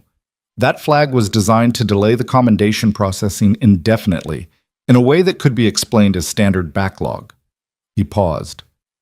"The same individual had the Sims investigation transferred 4 years ago. The same individual has a financial interest in the vendor network that Halcyon is part of, a network that runs through federal medical supply contracts, military procurement, and at least 4 hospital systems in 3 states." "Who is this person?" Emma said. "My client will provide that name," Bream said, "in exchange for a formal cooperation agreement with the federal investigation. That agreement needs to come from Marsh's division, co-signed by Director Sims's office." He straightened the documents in front of him without turning them over. He's not asking for immunity. He knows he's going to prison. He's asking for the cooperation to be on record, so that what he provides is used and the person at the top of this is actually prosecuted and not, he paused, not managed, not quietly dealt with, actually prosecuted. Emma looked at him for a moment. "Why me? Why call me instead of going directly to Rutherford or Marsh?" Bream met her eyes. "Because my client says the person he's naming has enough institutional protection that the case needs an anchor. Someone whose record, whose conduct today, and whose documented history of flagging these violations correctly and early. Someone whose paper trail is completely clean and completely contrary to what this person has tried to do to her." He paused. "He says you're the through line. Everything they did, the commendation hold, the termination, the vendor arrangements, all of it is more coherent as a case when it's organized around what they did to you and why." Emma sat with that for a moment. She thought about this morning. 7:15, Victor's office, the plant on the locker shelf, the way Roy had apologized quietly at the door. She thought about the email she'd sent 3 days ago with the calibration data, the email that had gone into whatever institutional void emails go into when powerful people decide they'd rather not receive them. She thought about a forward operating base common room and a man bleeding on the floor and 6 hours of keeping him alive with what she had. "Turn the documents over," she said. Bream turned them over. She read them. She took her time. When she finished, she took out her phone and called Rutherford and said, "Come in." And he came through the door 30 seconds later because he had been, she realized, in the parking lot. Garza stood up from the back corner. Bream looked at the room and made a calculation and then looked back at Emma. "You set this up before you came in." "I came in with information that suggested I was walking into something significant," she said. "I prepared accordingly." He nodded slowly, the kind of nod that means fair enough. Rutherford sat down. He read the documents Bream had laid out. He made 3 calls from his phone in rapid succession, stepping to the corner of the room for each one. When he sat back down, his face was the same steady, controlled face it always was, but his eyes had the quality of someone who had just confirmed that a thing was even larger than they'd suspected. "Marsh will be here in 40 minutes, he said. "Sims has been briefed and has given verbal authorization for the cooperation framework. We'll need to draft the formal agreement tonight." "My client will sign tonight," Bream said. "Then we have a lot of work to do," Rutherford said. Emma looked at the documents on the table. She looked at the ghost pie chart on the whiteboard. She looked at her hands. "The name," she said to Bream. "The person at the top. I don't need to know it tonight, but I need to know one thing." She looked at him directly. "Did they know about today, the convoy attack? Were they part of that decision?" Bream was quiet for a moment. "My client believes so," he said. "He can't prove it directly. But the circumstantial chain—" He paused. "Yes, my client believes the decision to leak the route was made above him by someone who understood that Sims was getting close again after 4 years, and who understood that the Silvercrest situation was becoming a liability." "A liability," Emma said. "You," Bream said quietly. "Your flag, your email. A nurse in an emergency department who documented a safety failure connected to a vendor network they'd been protecting for years. They were already working to manage that. The termination was—" He stopped. "My client says the termination was recommended to Kane from above, with the specific reason being to remove the documentation before it could be formally investigated." Emma was very still. "They fired me," she said, "because I was close to something they'd been hiding for years." "Yes. And the plan was to discredit the flag by eliminating the person who made it." "Yes." She looked at the table. She pressed 2 fingers against her sternum. Then she stood up, because there was nothing more she needed from this room tonight, and Rutherford and Marsh could build what needed to be built, and the name would come, and the person it belonged to would be at the end of a chain of evidence that started with a calibration variance on an oxygen regulator and a nurse who couldn't let it go. "I'll be available for whatever the investigation needs," she told Rutherford. "Testimony, documentation, anything." She picked up her tote bag. "But tonight I need to go home." He looked at her. "Go home," he said. "You've done enough for one day. Possibly for 1 year." Garza held the door. Batsum. The name came out 11 days later. Emma was at her kitchen table with coffee and a documentation form for the state nursing board when her phone showed Rutherford's number. He told her in 3 sentences. The individual was a senior official in the Federal Procurement Oversight Office, a position that gave him review authority over federal medical supply contracts and enough institutional cover to redirect investigations and flag administrative records without triggering automatic scrutiny. His name was Clement Ford. He had been in his position for 7 years and had, over those 7 years, built a financial arrangement with the vendor network that had paid him, conservatively, $4.3 million in untraceable income. "He was arrested this morning," Rutherford said. "Federal agents at his office. It was not quiet." Emma held her coffee cup with both hands. "Sims?" "Sims is recovering. He'll be at the formal proceedings." A pause. "Ford's connection to the convoy attack is being prosecuted as a separate count. There's enough. It's going to hold." She sat with that for a moment. "And Price?" "Pled to 3 counts this morning. Cooperation agreement finalized. He'll serve time." Rutherford's voice was level. "Kane has a separate plea arrangement. Cooperation credit, but he's still looking at significant consequences. The falsification of safety records charge alone carries weight." "Good," she said. Not with satisfaction exactly. With the specific quietness of something that was the right outcome and needed to be acknowledged as such. "There's one more thing," Rutherford said. "The commendation ceremony.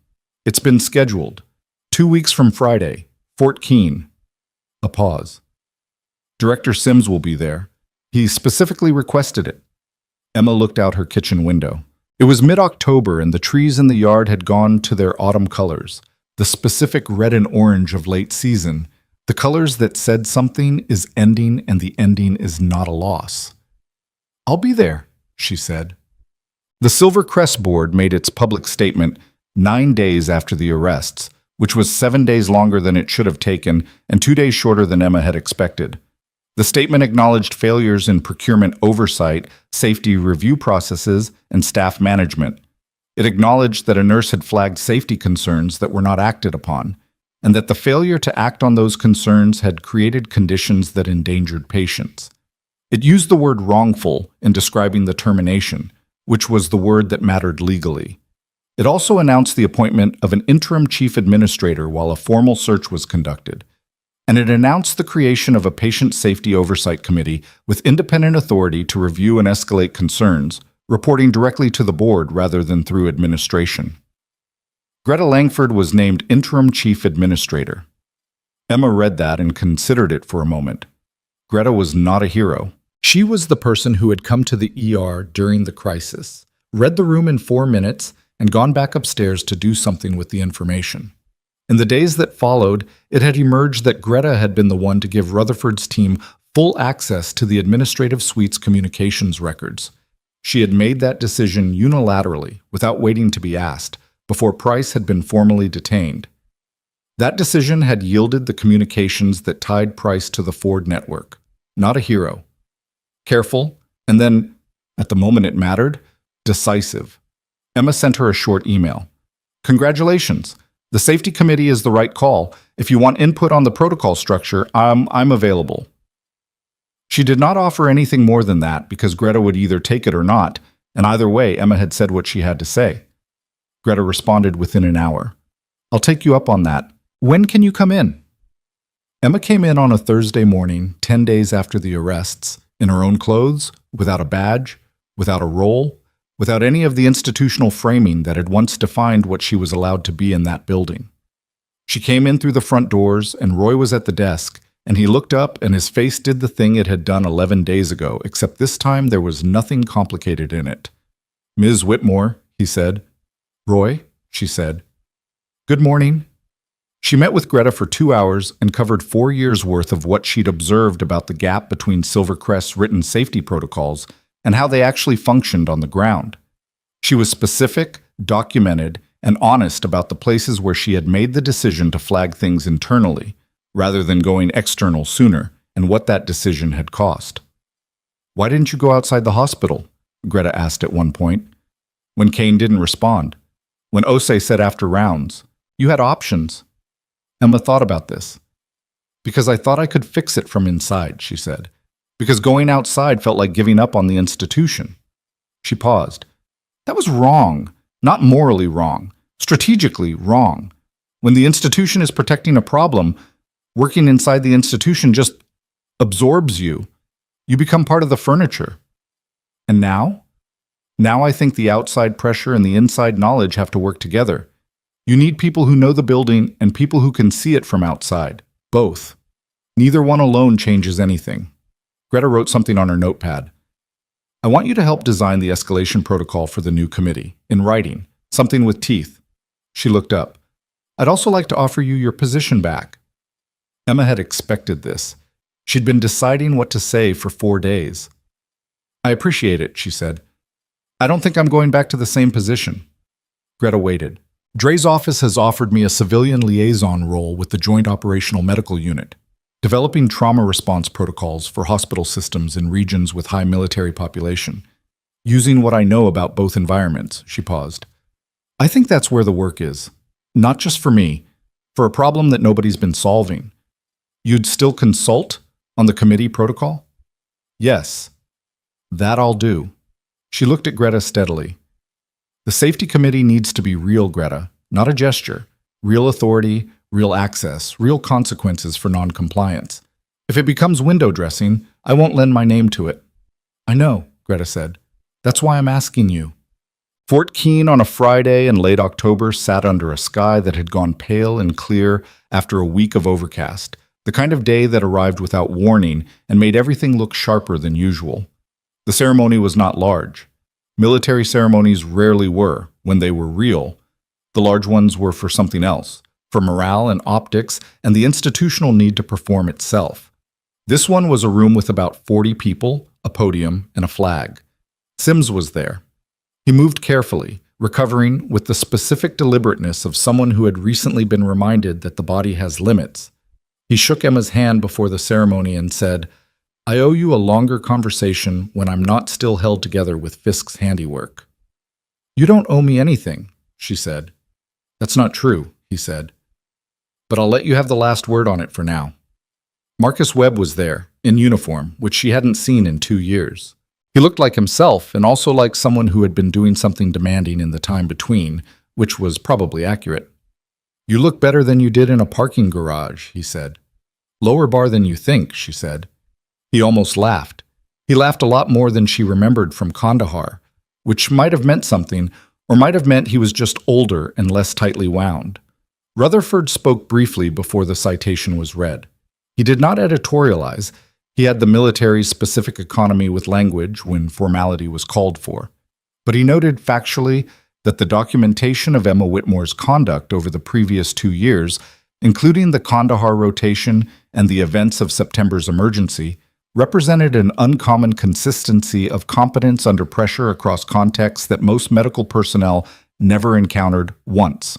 The citation itself was read by a general whose name Emma had known for years in the abstract, and was now standing 6 feet from, which had a faintly surreal quality she managed by focusing on the words rather than the occasion. The words were specific. They named dates and situations. They named the 6 hours in the forward operating base, and the fragment assessment, and the committee documentation she'd produced for Greta, and they named the calibration flag. The email sent 3 days before she was fired, the email that nobody had answered. When the medal was pinned, a National Service Commendation, the physical object smaller than the occasion around it, which was how these things always were.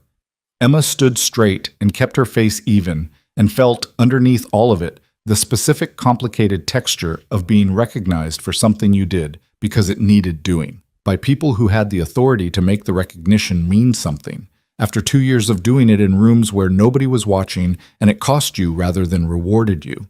It was not a simple feeling. She would have been suspicious of it if it had been. Afterwards, she stood outside with coffee from the reception table, looking at the October sky, and Ose found her. He had come. She hadn't known he was going to, and his presence surprised her in a way that required a second to process. "I drove," he said. 3 hours. I thought—" He stopped, started again. "I thought I owed you the in-person version of some things." "You didn't have to do that." "No," he said, "but I wanted to." He was quiet for a moment. He was looking at the same sky she was looking at, which made the conversation easier for both of them. "The committee protocol you drafted with Greta. I've read it. It's good. The escalation pathway is different from anything we had before." "Good different or bad different?" "Good. It assumes the institution will fail the individual. It builds around that assumption instead of pretending it won't happen." He paused. "I've been a department head for 6 years and I never built anything that assumed the institution would fail. I always assumed if I did the right thing inside the system would—" He stopped. "The system didn't." "No," she said. "I should have pulled those regulators." "Ose. I know. We've done the version where you accept my apology gracefully. I just need to say it one more time for myself." He looked at his coffee cup. "I should have pulled them. I should have pushed harder when Kane fired you. I knew you were right, and I let the friction cost me more than the principle." He paused. "Harlan is going to be okay, by the way. He was discharged 4 days ago." "I know. He sent me a text." Ose almost smiled. Of course he did. They stood in the October air for a little while, 2 imperfect people who had navigated a genuinely terrible day with the specific combination of competence and failure that characterized most of what human beings managed in high-stakes situations, and who were now, in the aftermath, doing the slow work of figuring out what to do next. "The JOMU position," Ose said eventually. "Are you taking it?" "Yes," he nodded. "Good." He paused. "You'll be better used there than you were being used here." "I was being used fine," she said. "Until I wasn't." "You know what I mean." "I do," she said. "And thank you for driving 3 hours." He shrugged, which was the Ose version of "you're welcome." and they finished their coffee in the comfortable quiet of people who had been through something together and come out on the other side with a clear-eyed understanding of who each other was, neither idealized nor dismissed. She drove back to Ravenport alone, which was what she'd wanted. The highway home went through the kind of landscape that October did something beautiful to. Flat stretches, and then low hills, everything red and amber, and the occasional stubborn green, the sky already darker at the edges at 4 in the afternoon. She drove with the radio off. She didn't need noise. The day had been full enough. She thought about the email she'd sent 3 days before the termination, the one nobody answered. She thought about sitting in front of the calibration sheet and running the numbers and knowing with the specific certainty that you only have when you've been trained to assess risk in environments where wrong assessments cost people their lives, that the variance was real and that it mattered. She had sent the email anyway. She had followed up twice. She had escalated through every channel available to her inside the institution. She had been fired for it, and then she had gone back in. Not because the institution deserved it. Not because Victor Kane deserved it.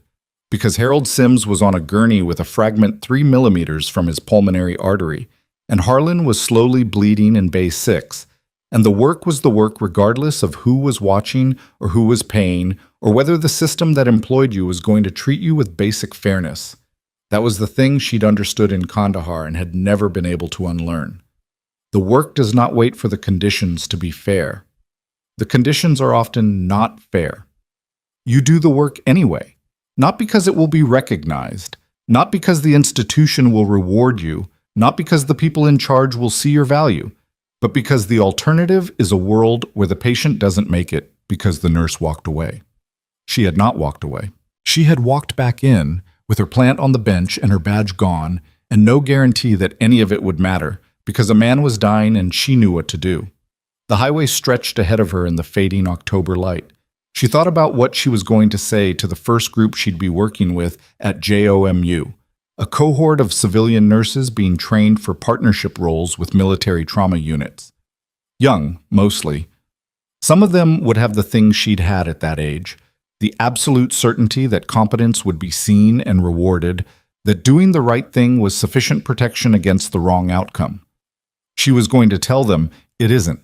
The system is not designed to see you. It is designed to manage you. Competence is not a shield. Being right does not protect you from the people who need you to be wrong. She was also going to tell them, do it anyway. Document everything. Flag every real concern through every available channel and keep a personal copy. Go outside the institution when the institution closes its doors to you. Find the people who can see what you see and make them your allies before you need them, not after. And when the moment comes, and it will come, it comes for everyone in this work, the moment where it would be easier to walk away. You have to decide what you're made of. Not for the recognition, not for the ceremony or the medal or the people who were wrong about you finally admitting it. For the person on the gurney. That's the whole job. That's always been the whole job. The lights of Ravenport appeared on the horizon, the city materializing out of the early dark the way it always did when she came home to it. Imperfect and familiar, and lit up against the October sky like something that was still, despite everything, worth returning to. She drove home. There would be more work tomorrow. There always was. She was ready.